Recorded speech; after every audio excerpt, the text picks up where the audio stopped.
Jésus prit avec lui Pierre, Jean et Jacques, et il alla sur la montagne pour prier. Pendant qu'il priait, son visage apparut tout autre. Ses vêtements devinrent d'une blancheur éclatante. Et deux hommes s'entretenaient avec lui. C'étaient Moïse et Élie apparus dans la gloire. Ils parlaient de son départ qui allait se réaliser à Jérusalem. Pierre et ses compagnons étaient accablés de sommeil, mais se réveillant, ils virent la gloire de Jésus et les deux hommes à ses côtés. Ces derniers s'en allaient quand Pierre dit à Jésus, « Maître, il est heureux que nous soyons ici. Dressons donc 3 tentes, une pour toi, une pour Moïse et une pour Élie. » Il ne savait pas ce qu'il disait. Pierre n'avait pas fini de parler qu'une nuée survint et les couvrit de son ombre. Ils furent saisis de frayeur lorsqu'ils y pénétrèrent. Et de la nuée, une voix se fit entendre, « Celui-ci est mon fils, celui que j'ai choisi, écoutez-le. » Quand la voix eut retenti, on ne vit plus que Jésus seul. Les disciples gardèrent le silence et de ce qu'ils avaient vu, ils ne dirent rien à personne à ce moment-là.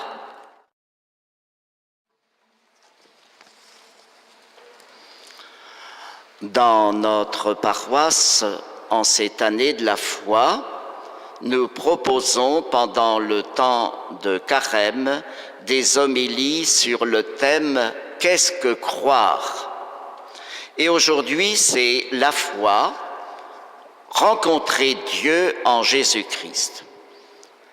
Ces jours-ci, comme vous sans doute, je pense à Benoît XVI, qui est si humble et si grand, pour prendre le titre du pèlerin. Benoît XVI a toujours été un vrai rempart de la foi. Pourquoi cela ?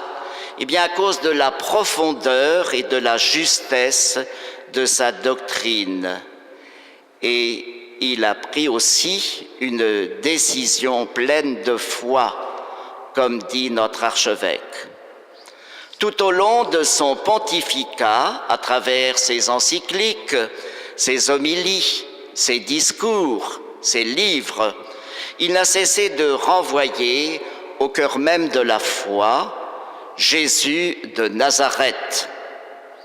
En 2005, dans son encyclique « Dieu est amour », il écrivait « À l'origine du fait d'être chrétien, il y a une rencontre avec une personne, le Christ. » Et souvent, il invitait, notamment au moment des JMJ, à cultiver ce qu'il appelle l'amitié avec le Christ.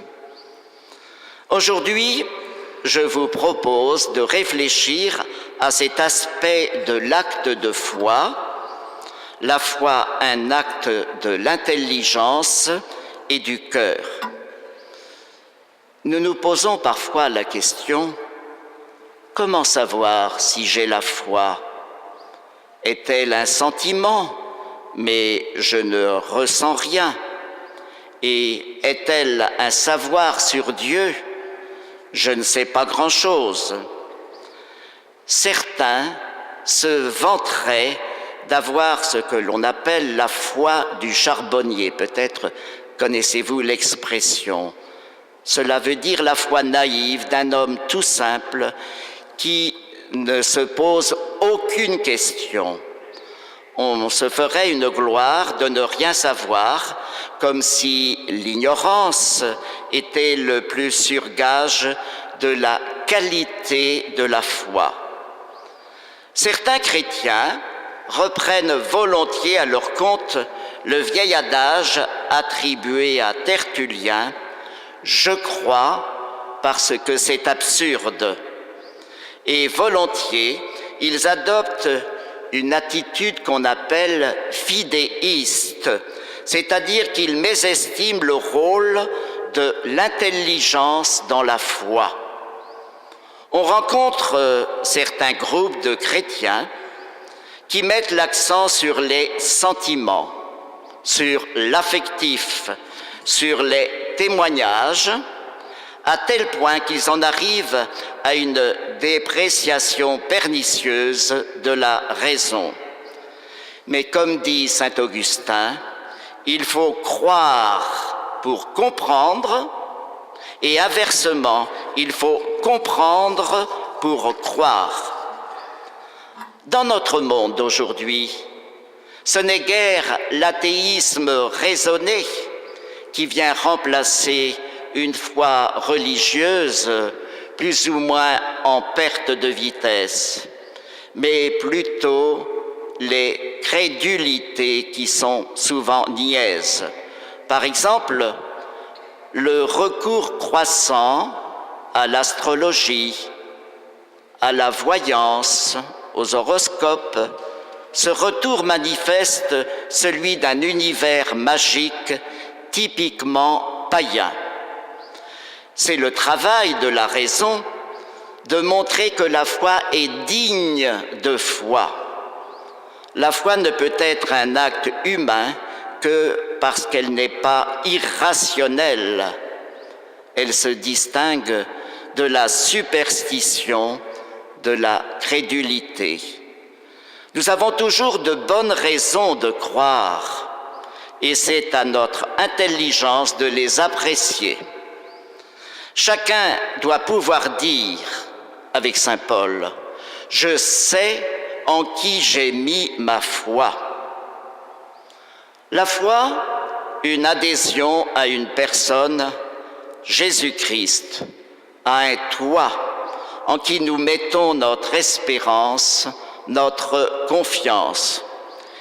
Et il ne s'agit pas pour autant d'une adhésion sentimentale, comme celle qui s'attache à des leaders charismatiques, à des gourous, sans prendre le temps de la réflexion, de la discussion, du discernement possible.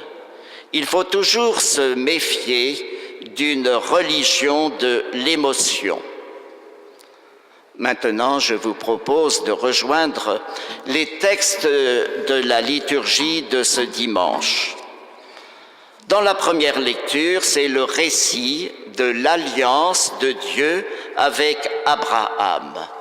Ce mot « alliance », nous le trouvons souvent dans la Bible. Ce mot dit « relation de Dieu avec son peuple », le peuple d'Israël. Dans le terme « alliance », il y a « allier », du verbe latin « allégere », qui signifie « attacher à », mais pourtant sans mettre de menottes. Cette alliance est pleinement réalisée en Jésus-Christ, lui qui est le médiateur entre l'alliance nouvelle et éternelle. Alliance, c'est le cœur de la liturgie chrétienne, en particulier de l'Eucharistie. La foi, c'est vivre une relation d'alliance entre Dieu et nous. Abraham, c'est notre ancêtre dans la foi. Il a répondu à l'appel de Dieu. Il l'a suivi dans l'inconnu. Il a fait preuve d'une foi et d'une confiance incroyable. Mais pourtant, le problème, c'est qu'il était très âgé. Il n'a pas de fils. Et ce qui est impossible aux hommes est toujours possible à Dieu. C'est ainsi qu'Abraham est devenu le père d'une multitude de peuples. Le texte biblique nous dit « Abraham crut dans le Seigneur qui le compta comme juste ». S'il est considéré comme juste, Ce n'est pas à cause d'une action méritoire, c'est parce qu'il reconnaît Dieu comme Dieu, il est ajusté, c'est le sens du mot juste, ajusté à la volonté de Dieu. Comme dit la Bible, l'alliance, c'est quelque chose de fragile. Elle vit des ruptures, des échecs. Elle a besoin d'être renouvelée. Et nous-mêmes, nous avons conscience de notre fragilité, de nos propres infidélités. Nous comprenons que nous pouvons toujours compter sur la fidélité de Dieu. Nous sommes aimés par Dieu avant même que nous en prenions conscience. Et aujourd'hui, il nous invite à un abandon total entre ses mains. Il nous appelle à une totale confiance. Cet appel nous rejoint quand tout va bien, mais aussi quand l'âge ou la maladie réduisent nos activités, et même quand notre péché nous désespère, Dieu est toujours là pour nous redire son amour et nous inviter à l'accueillir. Dans l'Évangile, c'est Saint Luc qui nous invite à suivre Jésus sur la montagne de la Transfiguration pour nous unir à sa prière. Mais pour raviver la foi des apôtres, Jésus leur laisse entrevoir la gloire qui sera la sienne lors de la résurrection.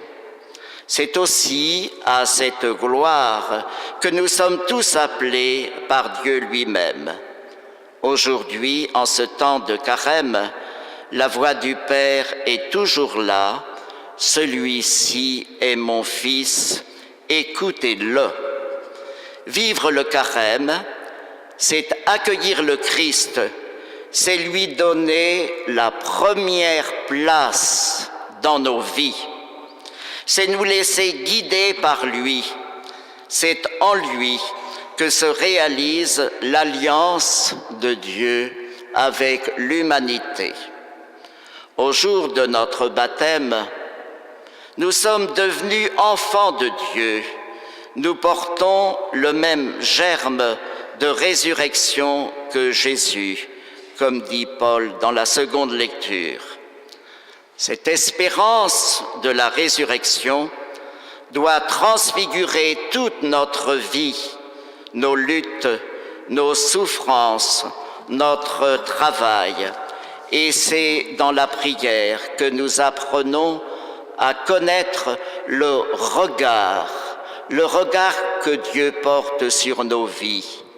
Là où nous ne voyons que l'échec, la mort, la misère, Dieu voit triompher la vie.